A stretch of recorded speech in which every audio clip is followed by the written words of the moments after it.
the attack on Rafah, a limited attack on Rafah. I don't think we're seeing the main invasion of Rafah, but a limited attack on Rafah, as you reported, Nora, in your news off the top of the show. A very violent and bloody beginning to these attacks on the eastern edge of Rafah. More than 100 airstrikes each 24-hour period in the last 3 days that this has been going on. Of course, thousands of artillery shells as well. On a city that's 5 times over, its population is now 5 times what it was before the start of the war. Even with people leaving the evacuation of 100,000 in the evacuation zone, you still have a wildly overcrowded area, and just really devastating to think about an attack on Rafah that is a large-scale attack at this point right now. We'll talk more about it in the discussion. There's negotiations going on in Cairo, and I don't believe that we're seeing the open war on Rafah right now. The Israelis seem to indicate that this is a limited operation to begin. So we will look at the operations from the last week. We'll start off the top here. We saw, number one here tomorrow, we saw the 𝐤𝐿 brigades pull out a multiple launch rocket system that we haven't seen in the field reports be used since December. Here they have a sign that says the date, May 1st, and the Izz-ad-Din al-Qassam brigades. So we're seeing a multiple launch rocket system that was used throughout the first 2 months, 2 months of the war. It's a 114 millimeter rocket artillery system. You can see there it's 5 rows of 3 tubes on each row, so 15 launches per canister. So this is a Type 63 multiple launch system that is a universal system. This is a Chinese-made system. The 𝐤𝐿 brigades have cloned the system and built their own. But the Chinese system is one of the most common artillery systems in the world and has been for the last 50 years. And it's just another example of the 𝐤𝐿 brigades not reinventing the wheel, but applying their research and development and engineering skills to perfect a weapon that has already been proven in the field for decades to exist and to operate effectively, which is something we saw with the Yasin 105s. That's a copy of a Soviet weapon. We see it with the Al-Ghul sniper rifle. That's a copy of a Austrian 50 cal sniper rifle. So using existing weapons and cloning them, existing weapons that have a record and a history of success. And then in the Gaza Strip, under the most difficult circumstances, Palestinians are building these systems themselves. And so what we're seeing here is an attack on 𝐓𝐿𝐴 settlement. The attacks this week were against the IDF buildup, the mustering and staging for the Rafah invasion. And that's just across the border from Kerem Shalom and 𝐓𝐿𝐴, the 2 settlements on the other side, the emptied settlements on the other side of the border of the Gaza fence. And we've been watching for this buildup. Well, let's go to number 2 here tomorrow. Because let me just talk a little bit more about the regime. So this system, it debuted on October the 7th. On the night of October 7th, we saw this video released by the 𝐤𝐿 brigades showing their multiple launch rocket unit systems here. And you can see there's dozens of them there. And on the side of you saw the verse scrawled on the side of the launcher. It's a Quranic verse that says, "When our command came, we turned the city upside down and rained down on it stones of baked clay." The regime, the term regime, is the term that they use in the West Bank for Palestinian kids who throw stones. So it's a rocket system with, again, 𝐤𝐿 always does this, linking their names to the struggle, embedding them in the struggle. And so you can see these weapons being used. They were used on October 7th, and it's the way in which on October 7th, the Palestinians were able to launch the unprecedented rocket attack that began the operation on October 7th. It was an unprecedented barrage of 5,000 rockets within minutes on Israel. And those rockets were a key part of the October 7th operation, because the rocket sirens sounding forced the Israeli soldiers into their bomb shelters and bought time for the resistance to carry out the paraglider operation, where their paragliders went over the fence, and the breaching, the blowing the holes in the fence, and the blinding operation. Those three operations that led the October 7th attack. And so on that morning of October 7th, they were able to fire 5,000 rockets, more than the number of rockets Hezbollah fired in the 33-day war, July war, in 2006, and more rockets than the Palestinians fired in the 52-day war in 2014. And that rocket barrage was covering fire for the rest of the operation. So we'll watch this launch one more time, because you can see how the multiple launches here are designed to defeat the Iron Dome, to flood the Iron Dome missile defense system that Israel deploys in the envelope and in the north. And you can see that these rockets come out in a number that essentially attempts to flood the Iron Dome system. So if we go to number 3 tomorrow, we'll see it on October 7th. I pulled some footage for you guys from October 7th. So you can see there the regime being launched there. And if you watch closely here, you'll see the paraglider underneath. 𝐓𝐡𝐞 has pointed it out there with red circles. We're watching for people listening. Rocket fire going up through the clouds and paragliders flying underneath the rocket barrage. And so that gave covering fire for the paragliders to get inside Israel and to land near the base, the military base at Riyam, which was the base for the Gaza division that the Palestinian resistance collapsed within 45 minutes on October 7th. So you could see the paraglider flying through there. If we just roll it maybe one more time tomorrow, we'll show it again. You can watch the rocket fire go up, and then you can watch it traveling, and underneath, literally underneath the rocket fire, if you look 2/3 of the way across the screen, you can see the paragliders literally flying under the rocket fire. And so because the rocket fire pushed the soldiers into their bases, into their bomb shelters, they weren't able to pick up the paragliders that were coming over the wall. The paragliders were the first run. And if we watch as this video goes on, you'll see the paraglider come right through the screen. There, you see him there. And you can see the breaching operation that's happening there. That's the breaching, and there's the paraglider flying through the screen there. So this missile system, this rocket system, rocket artillery system, we haven't seen 𝐓𝐡𝐞 use this. It hasn't been in the field report since December.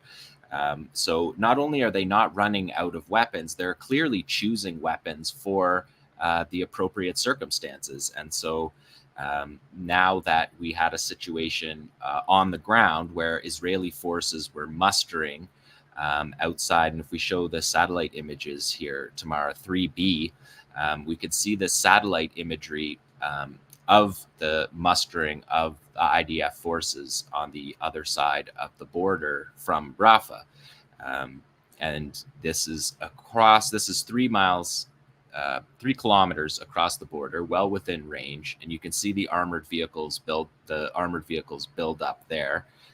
There's about 300 of them that are counted in this satellite footage from Al Jazeera. You could just toggle through these here tomorrow, because the next one shows a little easier to see the row upon row of Merkava tanks, Namr troop carriers, armored bulldozers, D9 armored bulldozers. And so when you're seeing this is the attack. This was the area that's been under attack by rocket fire by the Palestinians for the last week, because under the closed military zone, under the silence of the military censor, Israel over the last week have been building up their forces outside of Rafah. And this is it's the beginning of what I've been saying on the show for a while, that we will see the buildup for the invasion of Rafah. It wouldn't just happen without people knowing, because we see signs like this. It's necessary to bring in hundreds and hundreds of armored vehicles and position them across the border. So even though there's a military censor, even though the entire South is abandoned and is a closed military zone, we're still going to get opportunities, like through this satellite footage, to see the buildup of these forces. And that's what we're seeing this week. And if we go to the next one tomorrow, we can see this was the attack on the 5th. This was on this weekend, Sunday the 5th. The sign says here, you can see the fighter using the resume here. He's testing the fidelity of the wires here. The fighters are in this video. This is a 𝐓𝐡𝐞 video from May the 5th. And they indicate the day of the operation, day 212, Sunday, May 5th, day 212, and the 𝐓𝐡𝐞 brigades. That's what it said on that sign there you're seeing. So you're seeing the first shots of the resume at the Israeli military base. And I left the audio in, so I'm going to let you guys listen to this, because you can hear Palestinians in this footage responding to the resume attack on the IDF base outside of Rafah.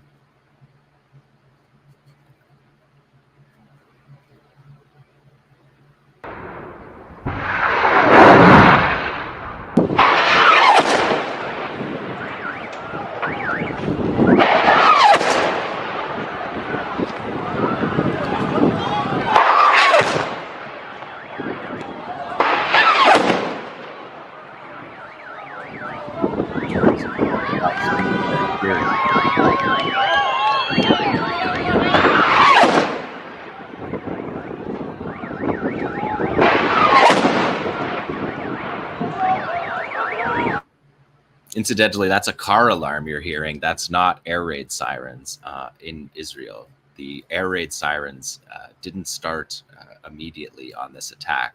And so the soldiers began arriving this week at this base throughout this past week, and immediately started making TikTok videos, giving up their positions, Instagram live videos, doing what they've been doing all war. And also the surveillance from 𝐓𝐡𝐞 has been watching them move into place for this past week, and they're able to fire on that.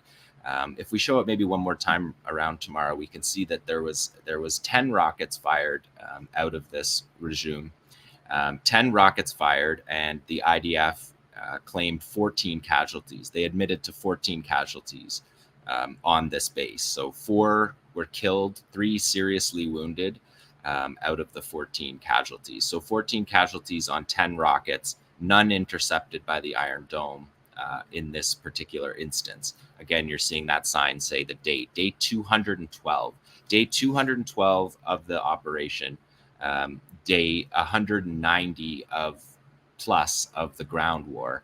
And Palestinians are still able to use appropriate weapons and be precise with something like rocket artillery, which is not a precise weapon. It's an area weapon.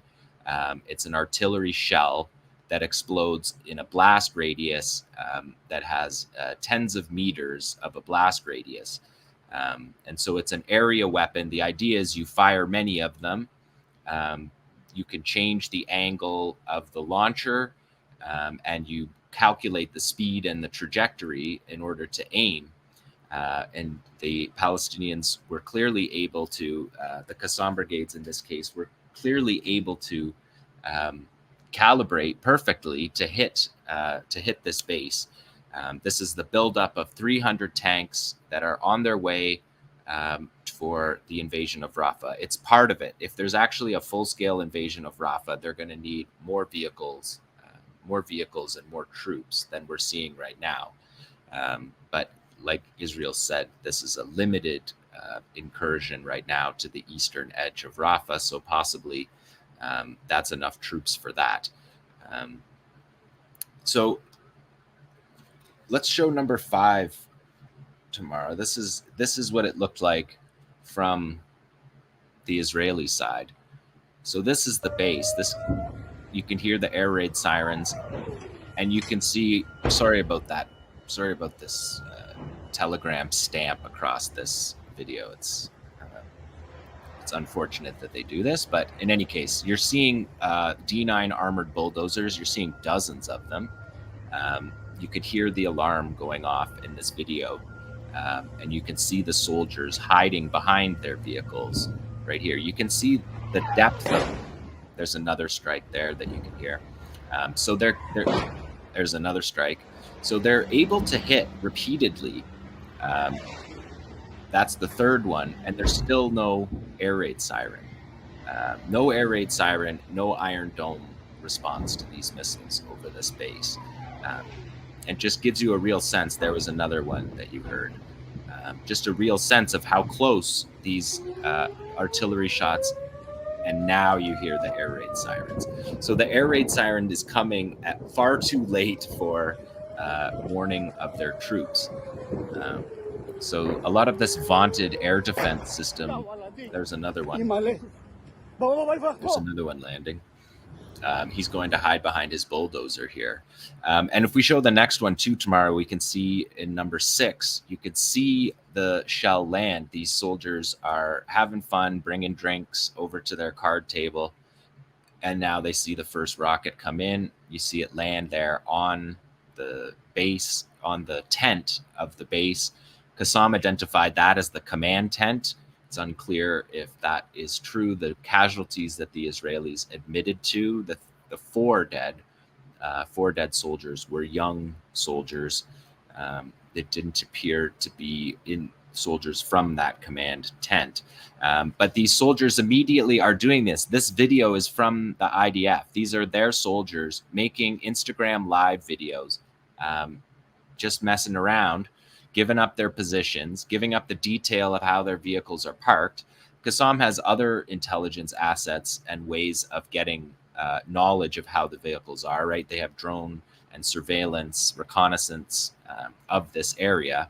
And so it really, according to, in the Israeli media, they were saying that they left these soldiers as sitting ducks because they had been there for a week and a half and hadn't entered Rafah yet. And so it gave the resistance time to calibrate their fire. And you can see that we're watching for people listening. You can see that artillery shell hit the IDF tent on this makeshift base. And this is where they muster, they stage, and then they enter Rafah from this position. So, and it's a closed military zone. So no reporters are in there, no civilians are in there, able to see the buildup. So 𝐓𝐡𝐞 saw the buildup of the invasion of Rafah before anybody else did. We had heard that the generals, the division commanders, there's 2 divisions there, that the 2 division commanders had their briefing notes and that they had been briefed on the operation, that it could begin any day. But that was a week ago, and we hadn't heard anything in the week in between until Sunday, when we saw that footage from 𝐓𝐡𝐞. And then we saw the Israeli soldiers' footage showing how much of a buildup actually had been there. And so the combination of the Palestinians cheering, the Israelis giving up their position through TikTok videos, and the ability of the 𝐓𝐡𝐞 brigades to use weapons built in the Gaza Strip to attack are all 3 strong themes that we have been following, of course, throughout this entire war. So that's on the outskirts of Rafah, on the other side of the border. It's at Kerem Shalom.